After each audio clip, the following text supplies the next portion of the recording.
ദൈവനാമത്തിന് മഹത്വം ഉണ്ടാകട്ടെ.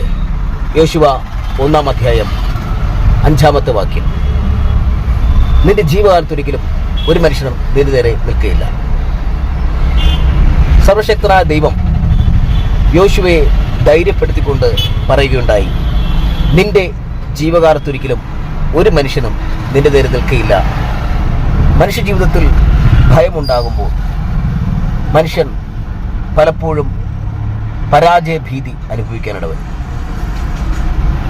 മനുഷ്യനോട് ഒരു മനുഷ്യൻ പറഞ്ഞാൽ, അതായത് അവൻ്റെ സുഹൃത്തോ അവൻ്റെ ബന്ധുക്കളോ അവൻ ധൈര്യം കൊടുത്താൽ ആ ധൈര്യം നിലനിൽക്കുന്ന ധൈര്യമല്ല.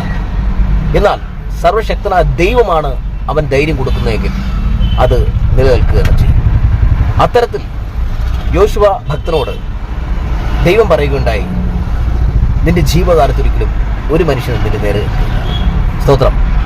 ഇത്തരത്തിൽ നമ്മുടെ ജീവിതത്തിൽ പ്രശ്നം വരുമ്പോൾ, പ്രതികൂലം വരുമ്പോൾ, പ്രതിബന്ധങ്ങൾ വരുമ്പോൾ, ഭയം വരുമ്പോഴൊക്കെ ദൈവവചനം വായിക്കാൻ നാം കൂടുതൽ ശ്രമം കണ്ടെത്തുകയാണെങ്കിൽ നിശ്ചയമായിട്ടും ദൈവം നമ്മെ വചനത്തിലൂടെ ധൈര്യപ്പെടുത്തും.